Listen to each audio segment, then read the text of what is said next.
Que o amor e a paz do nosso Senhor Jesus Cristo nos guarde de todo mal, fortaleça a nossa alma para que nós tenhamos uma vida santa, reta diante do nosso Deus. Irmãos, hoje nós falaremos no texto de 2 Timóteo, capítulo 1, o verso número 12. E aqui nós vemos uma expressão de Paulo da sua confiança em Deus. E nós vamos ler esse texto e aplicá-lo em nossa vida. E por isso estou sofrendo estas coisas. Todavia, não me envergonho, porque eu sei em quem tenho crido, e estou certo de que Ele é poderoso para guardar o meu depósito até aquele dia. No versículo 8, o apóstolo Paulo apela para Timóteo para que participe com ele dos sofrimentos em favor do Evangelho. Aqui, nós vemos o apóstolo Paulo convocando Timóteo para sofrer, para trabalhar, para não se importar com as dificuldades consequentes de uma vida empenhada e dedicada em favor do Evangelho e uma vida dedicada a Cristo. Essas dificuldades, elas sobreviriam sobre ele, mas por qual motivo não ter medo desse sofrimento? Por que não desesperar-se diante das dificuldades que sobrevêm ao crente quando ele tem uma vida dedicada e fiel ao Senhor? E o apóstolo Paulo começa a falar, não que não deve ter medo, não é porque você é uma pessoa corajosa, capaz e eficiente em tudo que faz, mas porque você se firma e se estabelece no poder de Deus. É o poder de Deus que faz com que nós nos mantenhamos firmes no Senhor. E o apóstolo Paulo começa, a partir do verso número 9, exemplificar qual é o poder de Deus. E o que o poder de Deus fez para Paulo, para Timóteo e também faz na nossa vida ainda hoje. Ele diz assim no verso número 9, que esse poder de Deus, ele nos salvou e nos chamou com santa vocação. Aqui nós vemos o apóstolo Paulo falando, olha, nós vamos enfrentar os sofrimentos, passar pelas dificuldades, por quê? Porque Deus nos salvou. E esse é um argumento que muito poderoso, porque fala aquilo que Deus realmente fez na nossa vida, algo que nós não temos como pagá-lo, algo que nós não temos como retribuir essa tão grande salvação, algo que nós não poderíamos conquistar por nós mesmos. Mas Deus nos deu. Deus nos salvou. Deus nos tirou das trevas. Deus nos tirou do pecado. E Deus nos colocou no caminho da santidade, no caminho da obediência, no caminho da dedicação a Cristo, transformando e renovando todo o nosso ser, fazendo com que as coisas antigas da nossa vida e da nossa existência se passassem para fazerem-se novas.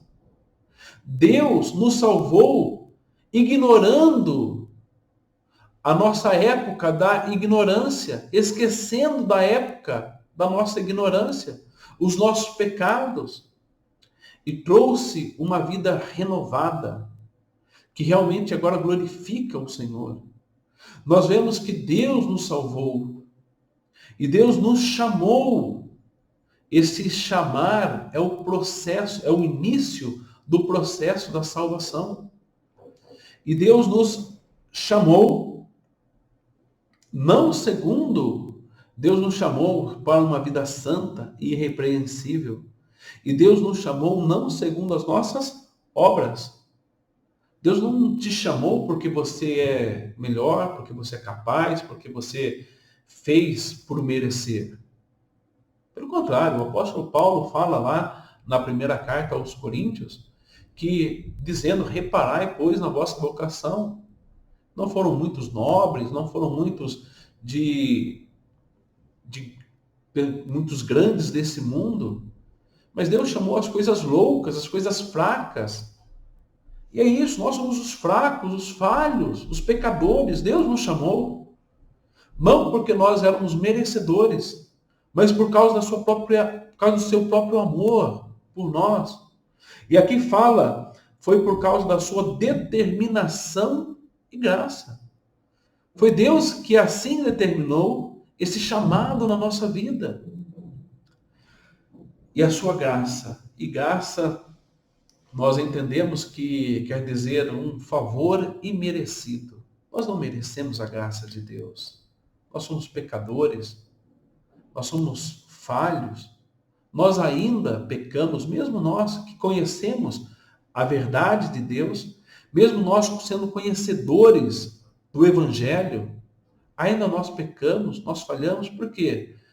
Porque ainda a nossa natureza não foi transformada. E porque ainda nós somos ainda pecadores. E necessitamos da graça, do poder, da presença e da atuação do Espírito Santo na nossa vida, para que nós possamos resistir ao pecado. Mas nós vemos que foi a graça de Cristo, dada a nós, antes dos tempos eternos. Aqui mostra que Cristo não é alguém que está preso no tempo, mas antes mesmo de existir mundo, antes dos tempos eternos, Cristo já existia. E antes dos tempos eternos, Cristo já pensava em você, já pensava em mim, e já nos trazia para essa gloriosa salvação. Nós vemos que mesmo essa graça de Deus, ela ter sido anunciada e certa antes dos tempos eternos, ela foi manifestada. Ou seja, todas as promessas de Deus cumpriram-se em um dado momento na história. Que quando Jesus Cristo manifestou, o verso 10, e manifestado agora pelo aparecimento do nosso Salvador, Jesus Cristo. Nós vemos que quando Jesus Cristo veio, cumpriu-se todas as promessas que eram ditas no Antigo Testamento a respeito do nosso Salvador, a respeito daquele que poderia tirar-nos do peso e do domínio do pecado. E Jesus Cristo veio. E o que ele fez? Ele venceu a morte. Ele aboliu o poder da morte. E aqui nós vemos de duas formas. Primeiro, Jesus Cristo venceu a morte ressuscitando. E não estando preso debaixo do poder da morte. Ele quebrou o domínio da morte sobre si. E também tirou o domínio da morte sobre todos aqueles a quem ele chamou. Deus tirou o domínio da morte daqueles que agora são filhos de Deus, que creem em Cristo Jesus.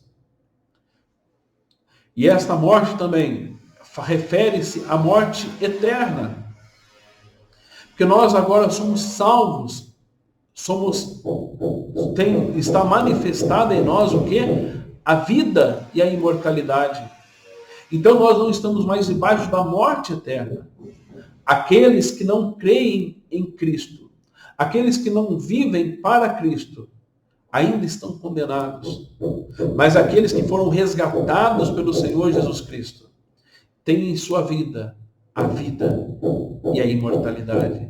E esta vida não é a vida eterna. E aí é onde que nós entendemos quando Cristo fala que ele veio para dar vida e vida em abundância. Uma vida que não tem fim. Uma vida cheia de alegria, cheia de satisfação. porque ela desfrutará da presença eterna do Senhor Jesus Cristo. Irmãos, o apóstolo Paulo estava falando isto para que Timóteo não se atemorizasse em pregar o Evangelho. E nós também temos esta mesma certeza para que nos motive a vivermos para o Senhor Jesus Cristo. Porque foi Ele quem nos salvou, foi Ele quem nos chamou, foi Ele que antes dos tempos eternos, pela sua graça e pela sua própria vontade, nos resgatou, manifestou a sua salvação em nós, vencendo a morte e nos dando a vida e imortalidade. E é por Ele que nós devemos trabalhar. E o apóstolo Paulo conclui dizendo, e é por esse Evangelho que agora eu falo, é que eu fui designado pregador, apóstolo e mestre. Nós também somos chamados para proclamarmos este Evangelho de Cristo. O Evangelho da salvação.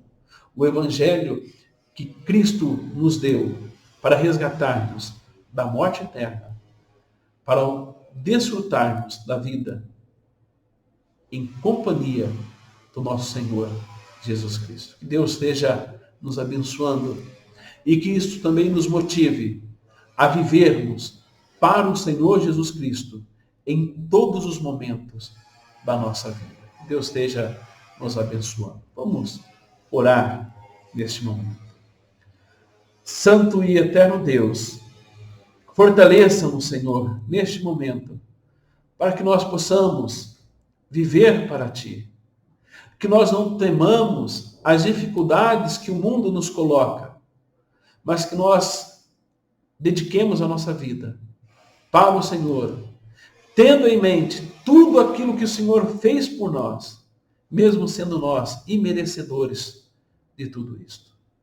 Essa é a oração que nós fazemos. No nome santo do Filho amado Jesus, o nosso Senhor.